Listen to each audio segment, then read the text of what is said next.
Bismillahirrahmanirrahim. Assalamualaikum warahmatullahi wabarakatuh. Waalaikumsalam warahmatullahi wabarakatuh. Baik, perkenalkan kami dari kelompok 4, kelas PAI A, semester 6. Pada kesempatan kali ini akan membahas atau mempresentasikan makalah dengan judul review Kitab Adabul Alim dan Muta'alim karya Kiai Haji Hasyim Asy'ari dalam memenuhi salah satu penugasan mata kuliah Etika Profesi Guru PAI yang diampu oleh Bapak Aris Mahmudi MA. Baik, selanjutnya untuk memulai presentasi, saya akan memperkenalkan anggota kelompok pada materi kali ini. Yang pertama ada Muhammad Fikri Ali dengan nomor induk mahasiswa 2101011110006, dan kemudian ada saya sendiri Vina Saadatul Atiyah dengan nomor induk mahasiswa 2101111110047. Baik, selanjutnya untuk materi atau hal-hal yang akan kita bahas pada presentasi kali ini secara garis besar ada 4 hal. Yang pertama adalah membahas terkait dengan sekilas mengulik atau menjabarkan terkait dengan kitab Adabul Alim wal Muta'alim dan juga mu'allifnya, yakni Hadratus Syekh Kiai Haji Hasyim Asy'ari. Selanjutnya akan ada pembahasan terkait dengan keutamaan ilmu, ahli ilmu, dan juga keutamaan mencari ilmu dalam proses belajar dan mengajar. Yang ketiga ada etika atau akhlak seorang murid atau pelajar yang nanti terdiri dari akhlak pelajar terhadap dirinya sendiri, akhlak pelajar terhadap guru, dan juga akhlak pelajar terhadap ilmunya. Selanjutnya, yang terakhir ada akhlak atau etika seorang guru atau pendidik, yang diantaranya ada akhlak seorang guru terhadap dirinya sendiri, akhlak guru dalam pembelajaran, akhlak guru terhadap murid, dan juga akhlak guru terhadap kitabnya. Baik, untuk pembahasan pertama akan disampaikan oleh saya sendiri, begitu juga dengan pembahasan pada subbab yang kedua dan juga subbab yang ketiga. Untuk selanjutnya, subbab yang terakhir mengenai etika guru, etika atau akhlak guru akan disampaikan oleh Mas Fikri Ali. Baik, untuk memulai presentasi kali ini, saya akan langsung masuk kepada pembahasan yang pertama, yakni biografi singkat Kiai Haji Hasyim Asy'ari selaku penulis kitab Adabul Alim wal Muta'alim. Kiai Haji Muhammad Hasyim Asy'ari lahir di Desa Gedang, Jombang, Jawa Timur pada hari Selasa Kliwon 24 Dzulqa'dah 1287 Hijriah atau yang bertepatan pada tahun sekitar 1871 Masehi. Nah, eh, singkatnya beliau ini merupakan cucu dari seorang pendiri pesantren Gedang yang masyhur pada akhir abad ke-19 yang bernama Kiai Usman. Nah, pada masa remaja, pada masa kecil hingga remaja, beliau belajar di pesantren tersebut di bawah asuhan atau naungan orang tua maupun kakek beliau sendiri. Hingga pada masa remaja, Kiai Haji Hasyim Asy'ari itu menghabiskan waktu beliau untuk menuntut ilmu di beberapa pondok pesantren seperti di Probolinggo, di Langitan, Tuban, di Bangkalan, di Sidoarjo, dan lain sebagainya hingga beliau belajar ke kota Mekah.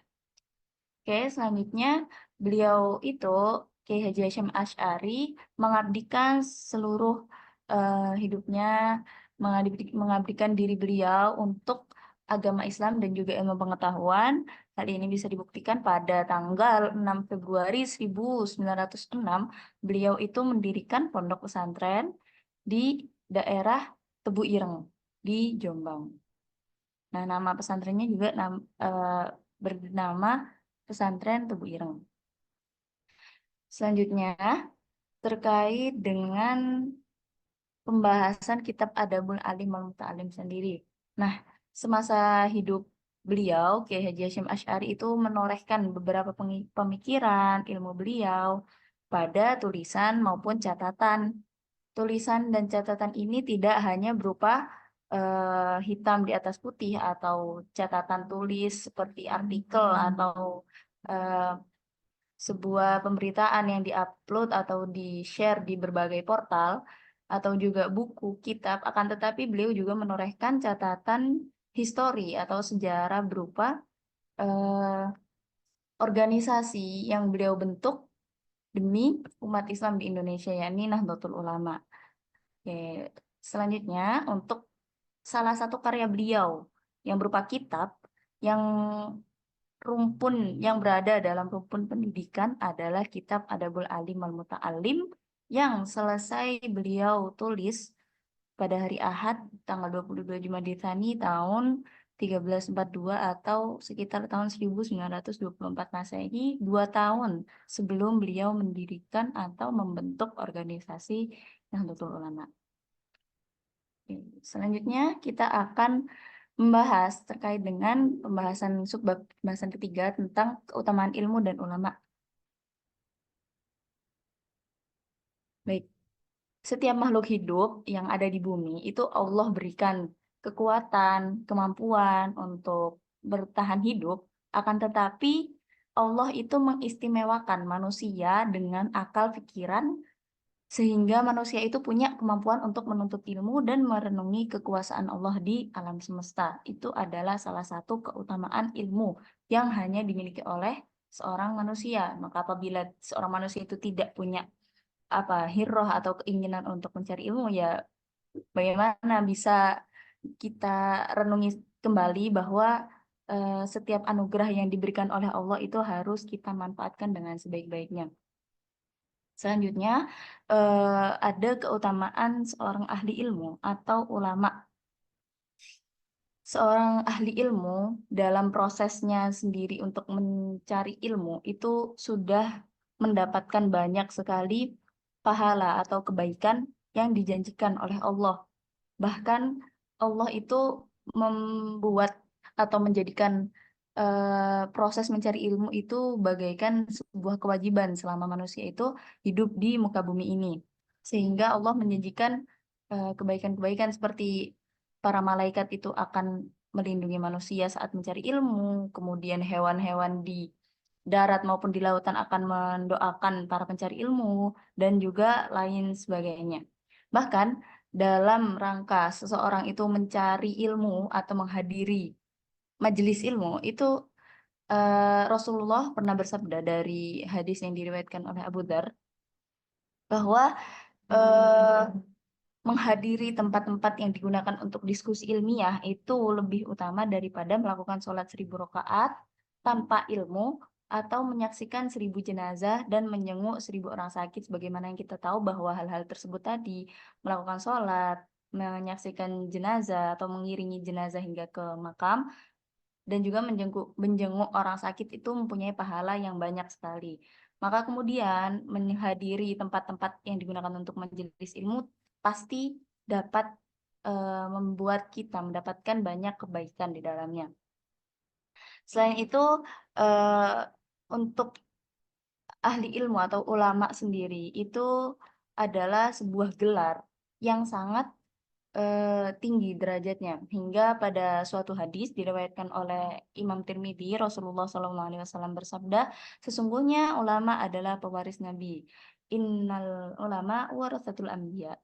Dan sesungguhnya para nabi tidak mewariskan dinar dan dirham. Sesungguhnya mereka hanya mewariskan ilmu, maka barang siapa mengambil warisan tersebut, ia telah mengambil bagian yang banyak. Telah kita ketahui bahwa derajat seorang nabi itu sangat tinggi di sisi Allah Subhanahu wa taala, sehingga apabila seorang ulama itu mendapatkan gelar sebagai pewaris nabi, maka itu adalah sebuah keistimewaan yang sangat besar yang diberikan oleh Rasulullah SAW pada seorang ulama yang beliau itu telah memenuhi beberapa syarat, seperti ulama tersebut hanya berniat atau meniatkan ilmunya untuk Allah dan juga Rasulnya, kemudian orang-orang yang disebut ulama itu tidak memiliki keinginan atau tujuan pada hal-hal duniawi dan lain sebagainya, sehingga beliau itu pantas untuk disebut sebagai dengan warasatul anbiya atau pewaris para nabi. Bahkan Al-Fudail bin Iyad itu pernah berpendapat atau ya memiliki argumen yang juga dinukil oleh Kiai Haji Hashim Asy'ari dalam kitab Adabul Alim wal Muta'allim ini, yang berupa para ulama yang fasik dan juga orang-orang yang hafal Al-Quran telah mendatangi aku, dan nanti pada hari kiamat mereka akan disiksa terlebih dahulu sebelum siksanya orang-orang yang menyembah berhala. Oleh karena itu dalam menguasai ilmu, mencari ilmu itu diperlukan niat yang baik dan juga tekad yang kuat untuk tetap fokus dan tidak tertuju pada hal-hal duniawi, sehingga membuat proses kita dalam mencari ilmu itu menjadi hal yang tidak baik untuk kemudian hari hingga akhiratnya. Waliyadzubillah. Selanjutnya akan ada pembahasan mengenai keutamaan proses belajar mengajar sendiri. Seperti yang telah saya sampaikan tadi, bahwa mencari ilmu adalah sebuah kewajiban yang diberikan oleh Allah pada umat manusia selama umat manusia itu hidup di dunia. Dalam hadis disebutkan bahwa menghadiri majelis orang yang berilmu lebih utama dari sholat 1000 rakaat, mengunjungi 1000 orang sakit, atau menyaksikan 1000 jenazah. Di mana sholat 1000 rakaat tanpa ilmu itu menjadikan kita semata-mata ahli ibadah yang tidak tahu menau, karena kita tidak mempunyai ilmu akan ibadah tersebut. Kemudian apabila mengunjungi 1000 orang sakit dan juga menyaksikan 1000 jenazah tanpa disertai dengan ilmu pengetahuan, tentunya hal tersebut bisa bernilai sia-sia. Kemudian para sahabat di situ bertanya pada Rasulullah, "Ya Rasulullah, bagaimana dengan kami membaca Al-Quran?" Kemudian Rasulullah menjawab, "Apakah Al-Quran bermanfaat kecuali dengan ilmu?" Nah, jadi intinya segala hal yang kita lakukan itu jika tidak dilandasi dengan ilmu pengetahuan, maka hal tersebut adalah sia-sia. Termasuk juga dalam beribadah dan juga membaca Al-Quran. Selanjutnya, kita akan membahas terkait dengan akhlak seorang pelajar. Baik. Akhlak seorang pelajar, yang pertama ada akhlak pelajar pada dirinya sendiri. Dalam kitab Adabul Alim wal Muta'allim setidaknya terdapat 10 etika atau akhlak seorang murid terhadap dirinya sendiri. Yakni yang pertama, seorang murid harus membersihkan hati dari sifat-sifat tercela sehingga hatinya itu murni, jernih, dan dapat menerima ilmu pengetahuan dengan baik. Para murid, para peserta didik harus menjauhkan diri dari sifat iri hati, dengki, hasut, dan lain sebagainya, sehingga mereka bisa memiliki kesiapan untuk menerima ilmu pengetahuan. Selanjutnya ada eh, akhlak yang kedua, ya, ini harus memiliki niat yang baik dalam mencari ilmu, karena barang siapa yang mencari ilmu karena selain Allah atau karena selain zat Allah, itu maka mereka tempatnya itu di api neraka. Itu adalah salah satu kutipan dari hadis Rasulullah yang diriwayatkan oleh Imam Tirmidzi. Oleh karena itu, niat yang baik, niat yang murni harus dimiliki oleh seorang pelajar ketika mereka itu berangkat menuju majelis ilmu.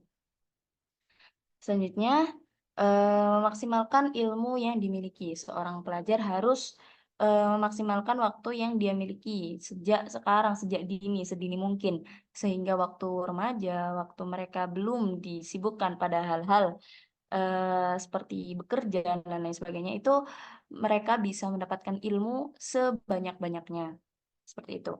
Kemudian seorang pelajar juga harus bersikap qanaah. Yang dimaksud dengan qanaah adalah mereka menerima apapun yang telah dianugerahkan oleh Allah Subhanahu wa taala, menjalani kehidupan sehari-hari dengan tidak mengeluh, tidak sambat dan lain sebagainya, jika di bahasa bahasa pesantren kita sering menyebut dengan bersikap zuhud gitu ya. Berkepribadian dengan, akhlak yang baik, merendahkan diri, merendahkan hati, dan tidak berlaku, sombong atau tidak tamak atau tidak merasa cukup atas apa yang Allah berikan, seperti itu. Selanjutnya, akhlak yang kelima adalah pandai mengatur regulasi waktu belajar. Jika tadi siswa harus memaksimalkan waktu yang dimiliki, yang selanjutnya adalah siswa harus pandai mengatur regulasi waktu belajar sehingga memiliki sikap disiplin yang tinggi ya, tidak menyia-nyiakan waktu yang dimiliki. Dan di dalam kitab Adabul Alim wal Muta'allim sendiri, Kiai Haji Hasyim Asy'ari itu memberikan rekomendasi waktu terbaik bagi pelajar. Seperti waktu subuh itu baik untuk menghafal, waktu pagi itu baik untuk berdiskusi, waktu siang itu untuk menulis, waktu malam untuk bermutolaah atau murojaah meninjau kembali pelajaran yang telah dipelajari selama satu hari tersebut.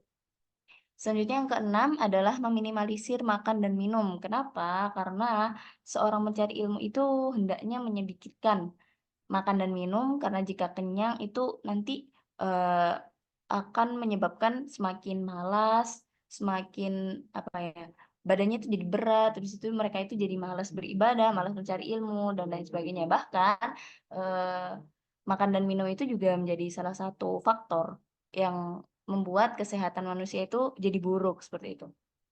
Selanjutnya adalah membiasakan diri bersikap wirai. Apa wirai? Wirai itu adalah menjaga diri dari perbuatan yang bisa merusak harga diri. Sebenarnya wirai ini tidak hanya diperuntukkan untuk pelajar, tapi pasti seluruh umat Muslim harus menjaga diri dari hal-hal yang merusak harga diri mereka.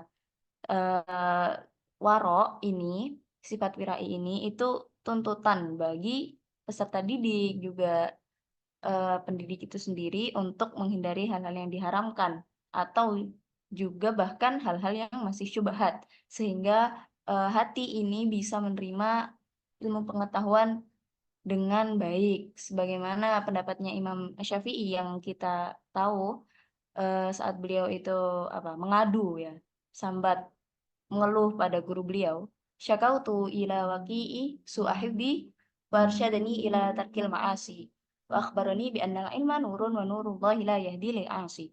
Bahwa saat itu Imam Syafi'i itu mengadu pada guru beliau yang bernama Imam Waqi tentang buruknya hafalan beliau. Kemudian Imam Syafi'i itu diberikan nasihat oleh gurunya untuk meninggalkan maksiat karena sesungguhnya ilmu adalah cahaya dan cahaya Allah itu tidak diberikan pada pelaku maksiat yang di dalam hatinya itu nggak bersih. Itu. Selanjutnya, kita harus menghindari konsumsi hal-hal yang menjadikan mudah lupa. Dalam hal ini, Yai Hashim Asy'ari itu menyampaikan bahwa pelajar itu sebaiknya menyedikitkan konsumsi hal-hal yang termasuk penyebab tumpulnya otak atau dalam bahasa Jawa itu dedel dalam kitab itu ya, melemahkan panca indera. Di antara yang beliau contohkan adalah buah apel yang masam, buncis, cuka, dan lain sebagainya. Begitu juga makanan yang menyebabkan dahak, berdahak, atau melemahkan fungsi otak, memperberat badan, dan lain sebagainya. Sehingga em, membuat proses belajar mengajar itu jadi tersendat seperti itu. Selanjutnya adalah mengurangi waktu tidur.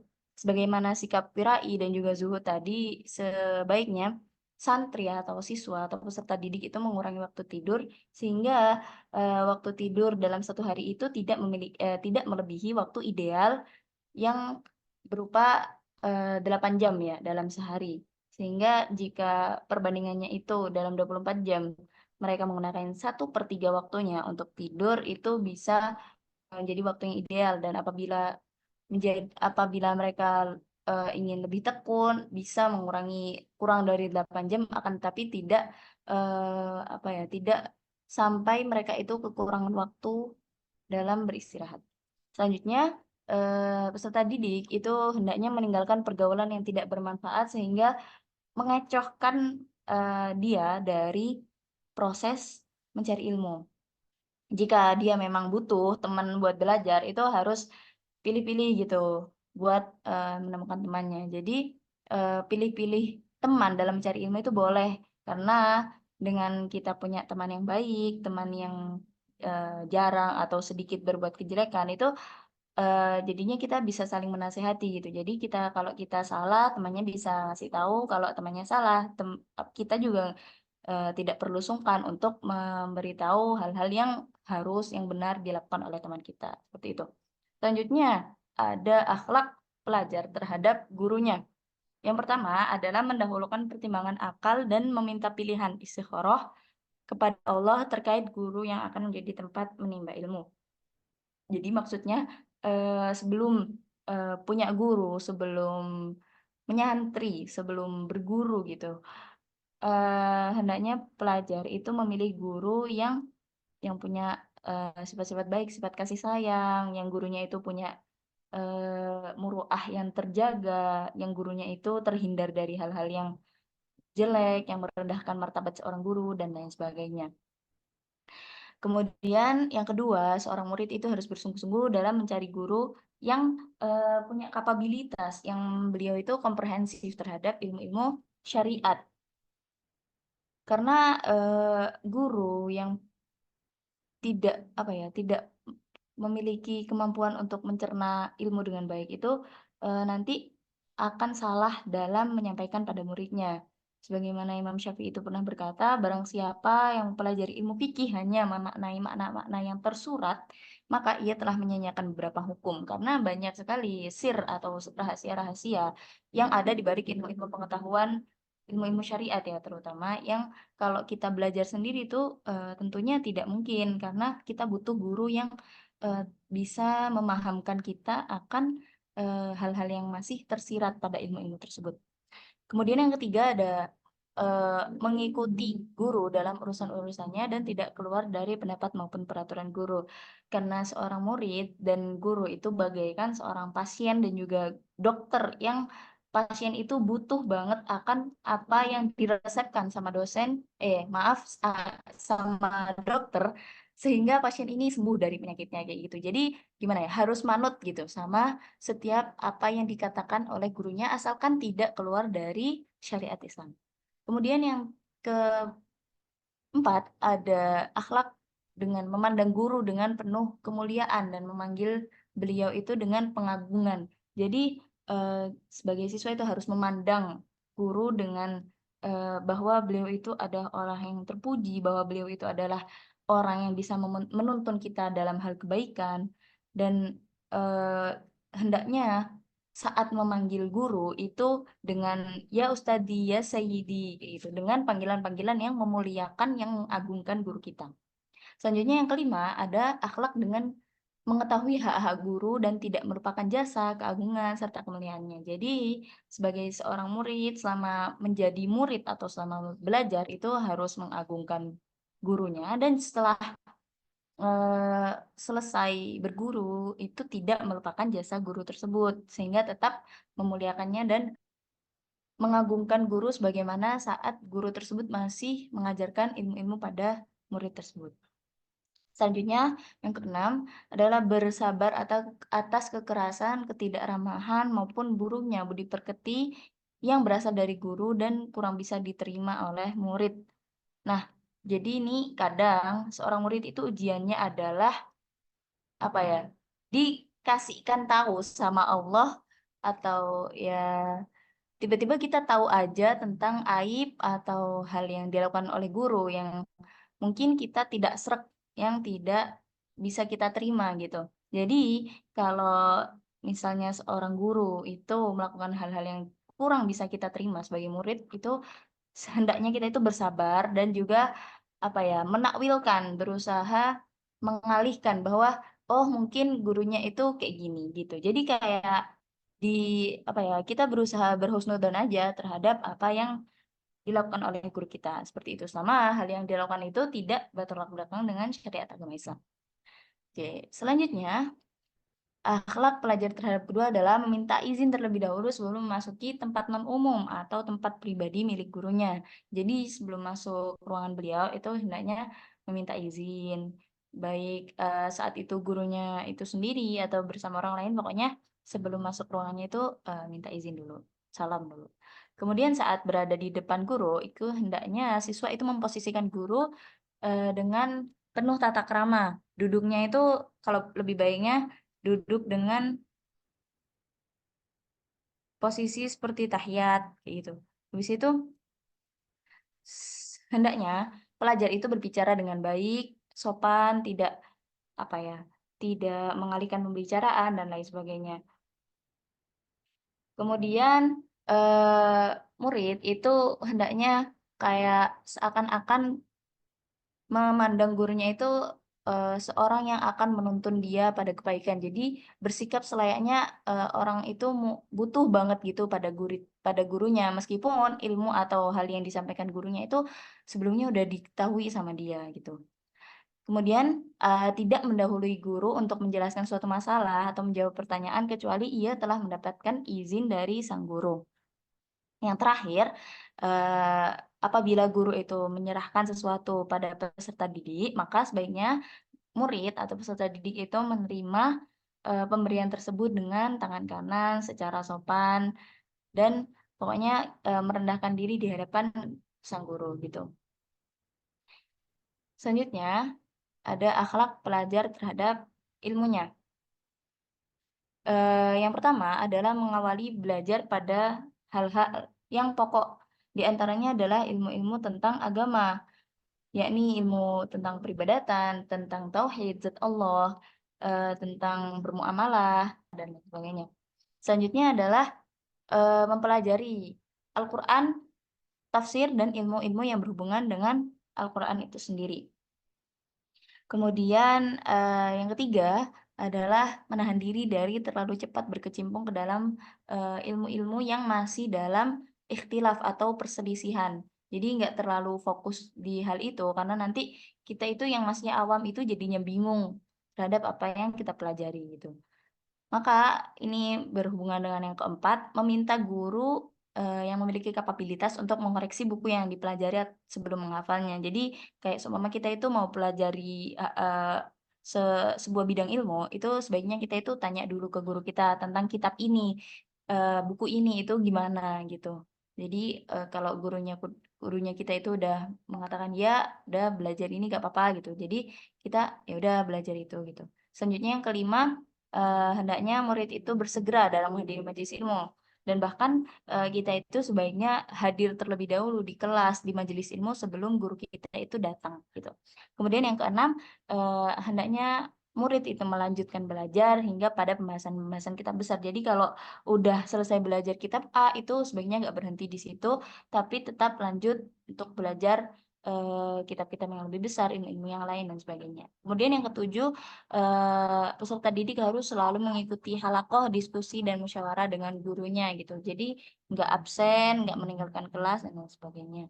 Yang kedelapan adalah mengucapkan salam pada gurunya saat memasuki kelas atau menghadiri sebuah majelis. Kemudian yang kesembilan, hendaknya tidak segan, tidak sungkan untuk menanyakan persoalan yang menurutnya itu masih muskil, masih susah. Kemudian yang ke-10, apabila seorang murid, seorang santri itu menggunakan sistem sorogan, itu jadi maka dia harus antri itu dengan sabar gitu, menunggu gilirannya dengan tertib. Selanjutnya akan ada pembahasan terkait dengan akhlak seorang pendidik atau guru yang akan disampaikan oleh rekan saya, yakni Muhammad Fikri Ali. Maka waktu dan tempat dipersilahkan. Baik, terima kasih waktunya kepada Mbak Vina. Di sini saya Muhammad Fikri Ali akan menjelaskan dan membeberkan tentang bagaimana sih seorang guru itu ya, sebagaimana yang dikemukakan oleh kitab Adabul Alim. Pertama tentang akhlak seorang pendidik. Pendidik itu ialah orang yang mana dia memberikan satu wejangan informasi, dedikasi berlebih dalam pendidikan. Nah, dalam realitanya, seorang pendidik perlu menjaga perilaku yang namanya itu akhlak dalam Islam, perlu diaktualisasikan dengan benar sesuai syariat dan agama. Nah, di dalam kitab Adabul Alim, Kiai Haji Hasyim Asy'ari berusaha memaparkan dan menjabarkan pertama, selalu istiqomah dalam muraqabah kepada Allah. Lah, bagaimana seorang pendidik mampu memberi pendidikan yang baik? Bagaimana dia mampu meriadoi dia dalam proses penghambaan kepada Tuhannya, yaitu muraqabah kepada Allah. Dan yang kedua, senantiasa berlaku khauf. Khauf di sini takut, di mana di balik khauf itu sendiri ada sifat roja. Dia lalu melakukan pengharapan di balik riadohnya, di balik khaufnya, agar anak siswanya itu baik dan lebih hebat darinya di dalam pembelajaran. Juga senantiasa bersikap tenang.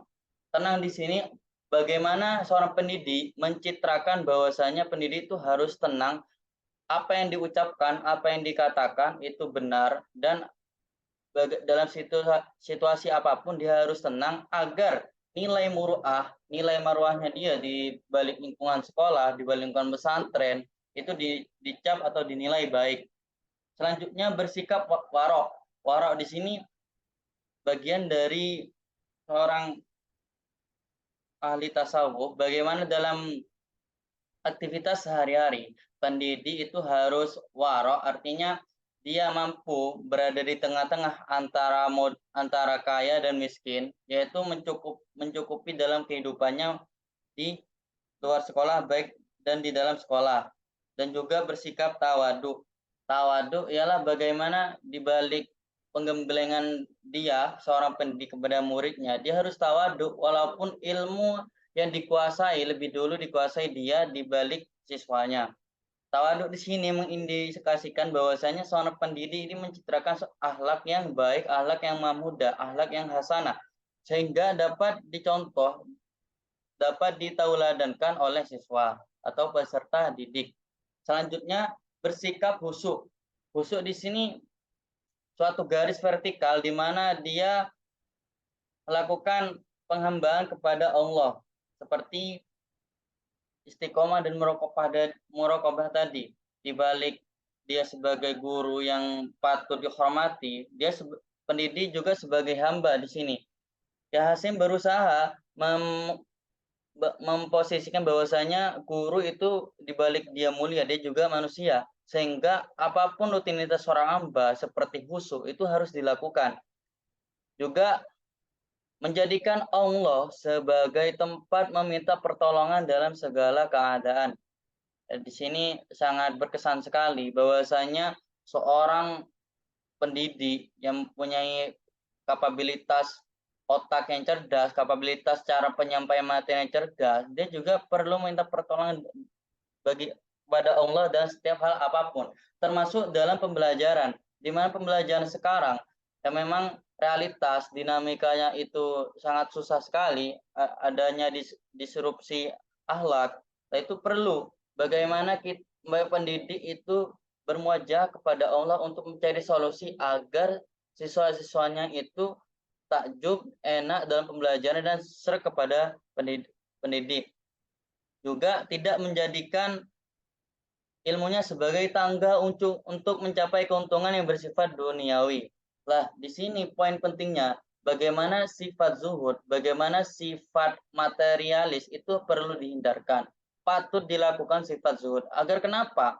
Agar ilmu yang beliau sampaikan, ilmu yang beliau dapatkan, yang beliau miliki, itu sangat bermanfaat dan berkah. Sehingga apabila harta dunia itu dihiraukan, maka bentuk pemuliaan, penghormatan akan berada di benak beliau. Selanjutnya, tidak mengagungkan santri-santri karena berasal dari anak penguasa, pejabat, konglomerat, dan lain-lain. Ini termasuk poin penting di mana di dinamika sosial sekarang ada strata kelas di dalam pembelajaran, baik itu anak seorang pejabat, anak seorang kiai, itu dikerucutkan, artinya dipisahkan. Yang rendahan dicampur kepada yang rendahan, itu sangat tidak etis sekali. Karena apa? Karena sifat pendidikan itu pembebasan. Tidak ada strata kelas, tetapi ada strata kepandaian, strata kemampuan. Nah, itu yang diajarkan oleh Kiai Hasyim Asy'ari bahwasanya agar pendidikan itu sukses itu perlu ada serata kemampuan, sehingga apabila tahap satu seorang anak didik itu bisa mampu akan naik kepada tahap yang lebih atas lagi. Selanjutnya berakhlak dengan zuhud terhadap harta dunia seperti yang tadi dijelaskan, dan juga menjauhkan diri dari usaha-usaha yang rendah dan hina menurut watak manusia. Termasuk dari usaha-usaha rendah, seorang pendidik di dalam lingkungan sekolah, dia berusaha mengimplementasikan, mengaktualisasikan bagaimana posisi pendidik itu, sehingga dia dimuliakan, dihormati. Akan tetapi di dalam luar lingkungan sekolah, dia berusaha menggunakan segala usaha apapun agar dia mendapat feedback, agar dia bernilai, mendapatkan value, mendapatkan validasi. Itu tidak boleh, bahkan hina. Karena mengapa? Karena sifatnya guru itu di dalam sekolah aja dia khodimul ummah, pelayan ummah, maka di luar sekolah dia juga khodimul ummah untuk masyarakat. Juga menjauhkan diri dari tempat-tempat yang maksiat. Lah, tempat-tempat maksiat ini viral kan sekarang, ada seorang guru, oknum ustadz juga bagaimana membuat mindset guru bagi orang tua, bagi peserta didik itu sangat miris sekali. Jadi perlu adanya peta konsep, perlu adanya min map bagaimana peserta didik, orang tua harus memilih guru yang baik. Karena di sini guru juga terlalu vulgar. Bagaimana dia menggunakan media sosialnya untuk aktivitas sosialnya, bahkan hal privasinya pun dibungkam, artinya diviralkan juga. Selanjutnya,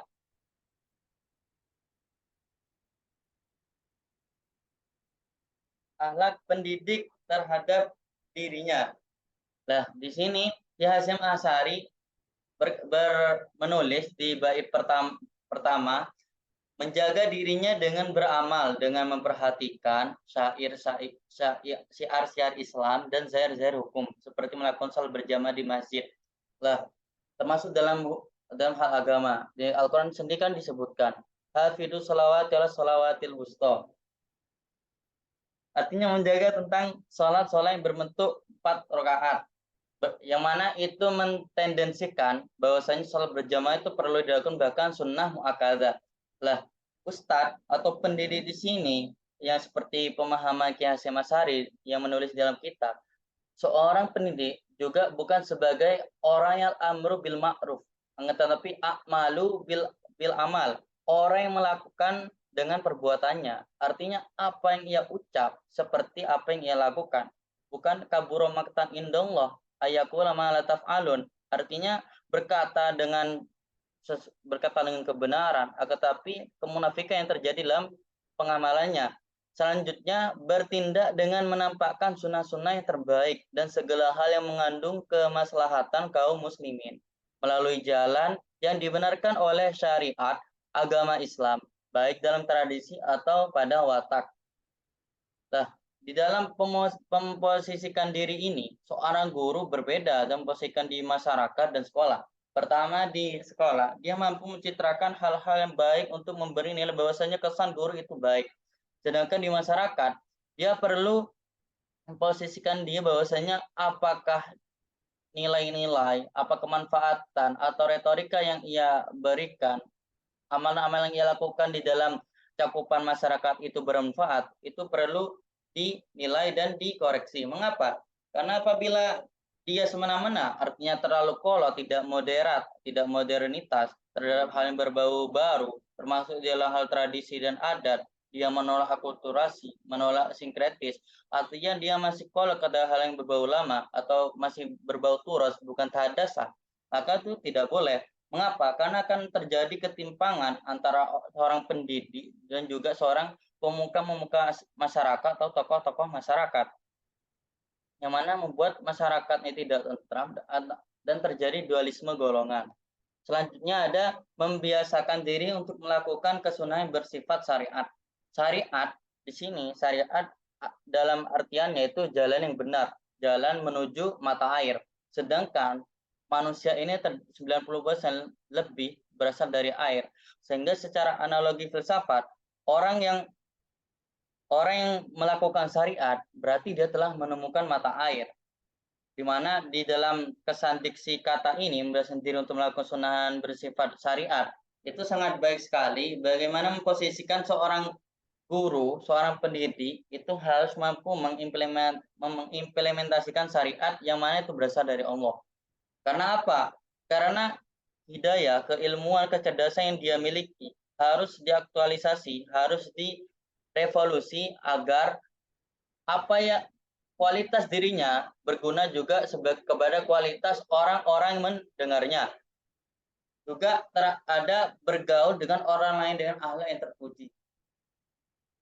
Tugas manusia yaitu hablum minallah, hablum minannas. Pertama hablum minannas ini patut diperhitungkan karena urgensinya berlaku kepada akhirat. Di mana akhlakul mahmudah, akhlak terpuji, di situ harus diimplementasikan dan diaktualisasikan agar apa? Agar dampak kepada masyarakat, dampak kepada orang yang temui itu bernilai positif. Selanjutnya membersihkan hati dan tindakannya dari akhlak-akhlak yang tercela atau akhlak mazmumah. Di dalam tasawuf ada yang namanya tazkiyatun nafas yang dilakukan oleh Imam Hasan Al-Basri. Itu salah satu contoh utama, tetapi di sini banyak cara membersihkan hati termasuk bagi seorang pendidik, yaitu bagaimana ainul kolbi, bagaimana penyakit-penyakit hati itu perlu dihilangkan. Mengapa? Karena penyakit hati itu lebih sarah, lebih susah sembuh daripada penyakit dohirnya. Terutama bagaimana di dinamika masyarakat, seorang pendidik dia mengalami penyakit hati seperti dengki iri dalam masyarakat sampai berpuluh-puluh tahun, itu tidak menyenangkan dilihat, tidak menyenangkan diceritakan kepada generasi selanjutnya. Mengapa? Karena dualisme pertentangan itu sendiri tidak boleh berlangsung lama, karena ketentraman tidak akan terjadi. Selanjutnya, senantiasa bersemangat dalam mencapai perkembangan keilmuan dirinya dan berusaha dengan bersungguh-sungguh dalam setiap aktivitas. Ada suatu kaul bagus, menjada wajada, bersungguh-sungguh, pasti dia berhasil. Itu bersifat umum.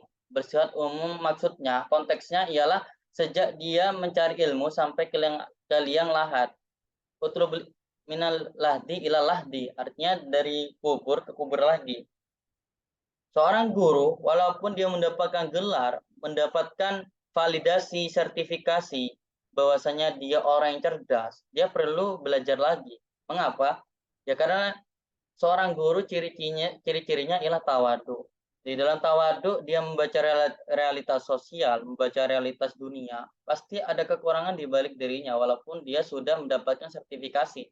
Sehingga baik itu seorang pendidik, siapapun itu perlu belajar lagi, perlu mencari ilmu lagi agar apa? Agar ada kemanfaatan, agar ada hal yang baru, ada hal islahul jadid, perubahan baru yang mana itu berguna bagi bagi pendidikan dan bagi pesantren.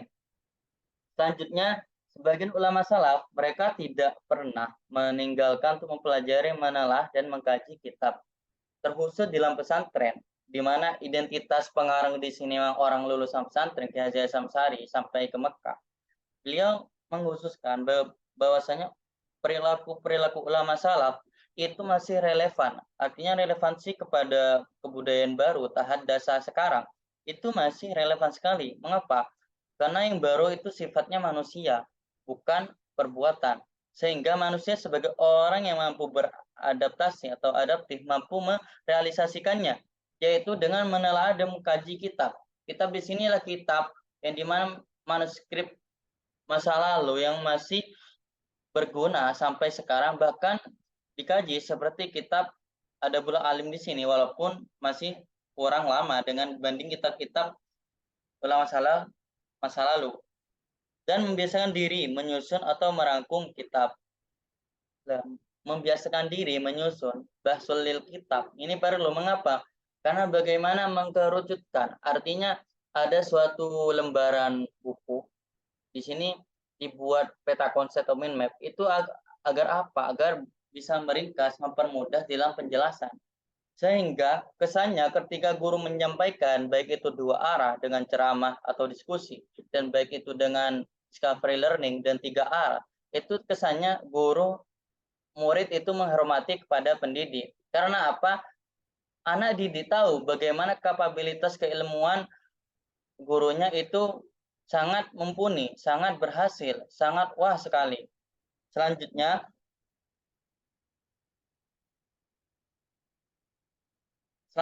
ialah akhlak guru terhadap murid.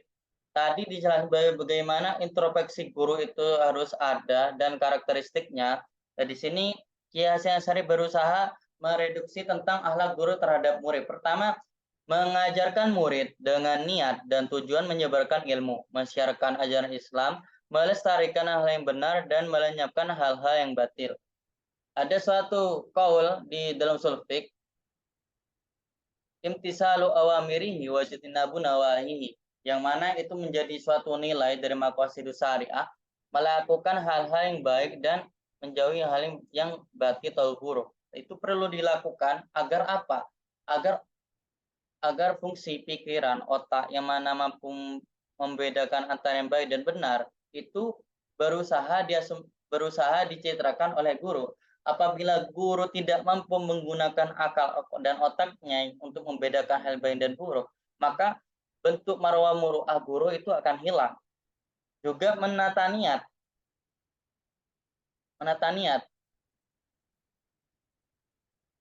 Niat itu innamal a'malu niat. Juga ada kaul lagi, mansaro ala dorbi wasola. Artinya niat dan mansaro, siapa yang menjalani itu dengan khauf, roja, dan dengan penghambaan, yaitu akan sampai kepada batasnya, akan sampai kepada keberhasilannya. Mengapa? Karena apabila seorang guru konsisten, maka hal-hal berbau baik atau ada implikasi dari Allah atau dari makhluk lain pun itu akan ada. Yang kedua, tidak boleh menghentikan pelajarannya terhadap murid yang tidak mempunyai ketulusan niat. Di sini tipikal penting bahwasanya seorang guru itu tidak boleh mengabsen, tidak boleh mempertanyakan bagaimana niat semua muridnya. Mengapa? Karena ada suatu celotehan penting bahwasanya banyak orang tidak mau jadi guru karena dia tidak ikhlas mengajar. Lalu ada orang yang nyeloteh lagi. Kalau kapanpun kamu tidak ikhlas, maka kamu tidak akan bisa mulai pelajaran. Kamu tidak apa-apa tidak ikhlas, tapi apabila kamu ikhlas, apabila anak didikmu ikhlas, insya Allah lambat laut kamu akan ikhlas. Artinya ada analogi yang mana penting sekali bahwasanya tidak perlu menunggu ikhlas, tidak perlu menunggu ketulusan niat. Walaupun salah satu dari dua oknum pendidik dan anak didik ini tidak tulus niatnya, tetapi apabila salah satu itu ada ketulusan, itu saling melengkapi dan insya Allah semuanya kan diridhoi. Yang ketiga, guru menyukai kepada anak didiknya sesuatu yang dia sukai. Nah, di sini tipikal bahwasanya bagaimana seorang peserta didik yang seperti dijelaskan tadi itu perlu mempunyai hal-hal kebiasaan positif yang berbau unik. Sehingga apa? Dia akan dicap, divalidasi oleh pendidik, yang mana pendidik itu sangat menyukai sekali seorang peserta didik yang dia mempunyai kebiasaan berbeda dan punya hal yang berbau positif. Yang keempat, hendaknya guru ketika menyampaikan materi dengan perkataan yang baik dan perjuangan sekuat tenaga agar murid paham dan mengerti. Artinya penyampaian seperti yang tadi dijelaskan dan berjuang sekuat tenaga sesuai tupoksi dia atas kemampuannya itu perlu sesuai, mumpuni. Dan meminta terhadap santri senantiasa menguji hafalannya dan menguji hafalannya. Dan apabila seorang melakukan sesuatu yang belum waktunya dan mengkhawatirkan, maka dinasihati dengan lembut.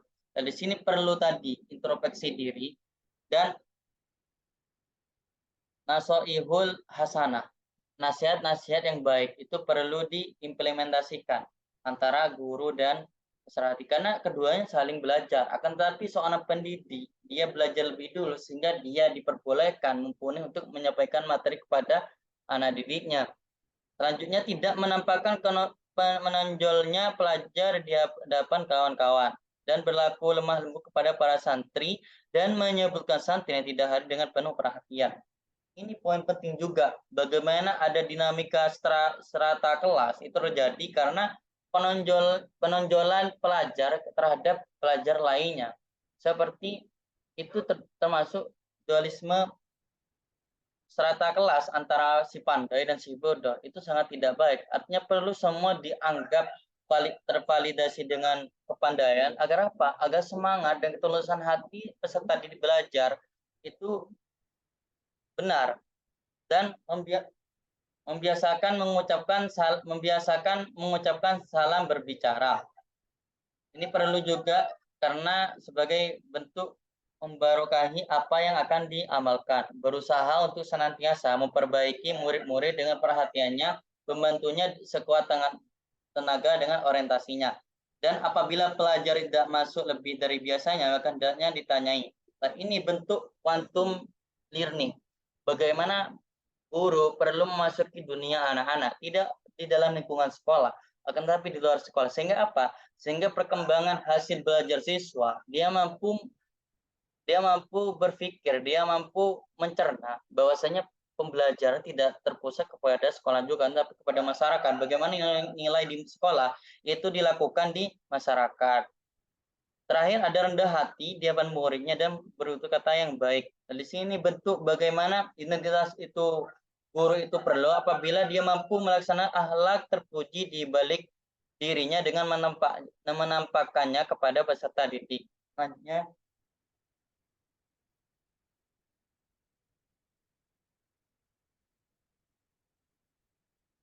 akhlak guru dalam pembelajaran. Nah, di dalam pembelajaran, pertama, menjelang berangkat mengajar, seorang guru harus membersihkan diri dari hadas dan kotoran. Ini relevan sekali dengan ta'lim ta'alim, al-ilmu nurun, wa nurullah la ya'ti ilaman la ilaman alladhi yatahaddas. Ilmu itu cahaya dan cahaya tidak akan diberikan kepada orang yang berhadas. Juga ketika akan memasuki majlis dan di dalam majelis, seorang guru harus mengucapkan salam. Sama seperti tadi, dan ketika di dalam membuka pelajaran dengan baca basmalah, lalu berdoa bersolat atas Nabi. Ini sebagai bentuk penghormatan dan sebagai bentuk kabel, sebagai bentuk penghubung akan sanad pada Nabi. Karena yang membedakan ilmu Nabi dengan ilmu lainnya, bahwa ilmu Nabi itu ittisalus sanad hatta ilan Nabi, sampai kepada Nabi, lain dengan lainnya. Dan di dalam dan suatu perkara, apabila tidak membaca bismillah, itu tidak akan berkah. Kullu amrin la yubda'u bimislahi, kullu amrin dibani la yubda'u bimislahi, lal manfaat, tidak akan ada kemanfaatan. Dan di dalam tata cara mengajar, pertama ada ketenangan dan juga pemilihan lokasi belajar.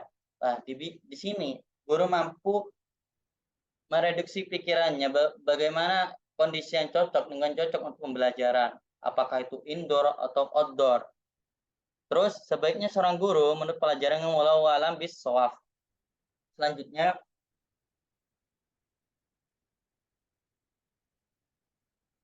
yang terakhir, akhlak seseorang terhadap kitab. Mengapa pembelajaran akhlak seseorang terhadap kitab ini ditaruh di bagian akhir oleh penulis Musannif Hasyim Syarif? Karena beliau mengingat pasti di dalam kitab pasti yang dikaji itu, yang dilihat itu bukan kitabnya, karena yang dilihat itu nama pengarangnya. Sehingga apa? Ketika nama pengarang sudah tahu, ketika kita sudah hatam, maka kitab akan ditaruh di tempat yang tidak semestinya, artinya disewenang-wenang sampai hilang. Lah, perlu di dalam pembelajaran ini, Ki Hasyim Asy'ari perlu membahas tentang bagaimana seseorang itu menghormati kitab atau bukunya. Pertama, seseorang yang haus ilmu harus mendapatkan kitab yang dipelajari maksimal mungkin dia membelinya, menyewa atau meminjam.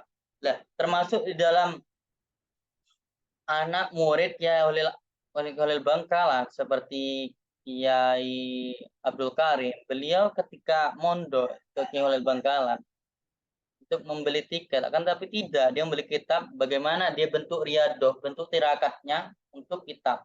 dan juga dengan Ki Holil Hasan Genggong, bagaimana beliau berusaha menyalin dan menerjemah kitab-kitab yang telah dipelajari di dalam bukunya, atau bahkan di dalam baju putihnya. Lain halnya, lebih ekstrem lagi, terjadi kepada Ki Holil Bangkalan. Ki Holil Bangkalan, di waktu beliau menimba ilmu di Sidogiri, beliau tiap pembelajaran tidak membawa kitab, tapi dia membawa baju putih untuk ditulisnya, dihafalin di telaga untuk dihafalinya, dan dihapus lagi. Mengapa begitu? Bagaimana beliau bentuk tirakatnya terjadi ketika beliau tidak sedang dalam ekonomi yang baik. Dia berusaha hal-hal sekelilingnya digunakan agar bermanfaat bagi dirinya. Yang kedua, disunahkan meminjam buku pada orang yang tidak mempunyai rekor buruk perbuatan yang tidak baik dari orang yang tidak mempunyai buruk pula. Artinya, real sekali nih, meminjam terkadang tidak melihat rekam jejak bagaimana kehidupannya. Sehingga apa? Sehingga dalam peminjamannya itu sering hilang, bahkan tidak membalikan. Itu yang sangat mubazir sekali. Dan terakhir, ketika seorang santri menyalin tolak kitab yang dilakukan di atas bumi, itu sebagai bentuk bahwasanya ilmu itu setara. Ilmu itu setara dengan proses, sehingga tidak boleh ilmu taruh di bawah. Dan ketika meminjam atau menjangkit sebelumnya, di awal, tengah, dan akhirnya diteliti perbabnya. Ini sebagai bentuk mengevaluasi bagaimana pembelajaran itu harus full, artinya tupoksinya itu harus full. Seakan-akan analoginya seperti orang makan itu harus full perutnya dengan melihat situasinya. Terima kasih. Mungkin itu saja dari kami. Apabila ada kesalahan dan hal yang tidak baik, kami mohon maaf. Kami dari kelompok 14, Muhammad Fikri Ali dan Vina Sadarul Atiyah, mohon maaf undur diri. Assalamualaikum warahmatullahi wabarakatuh.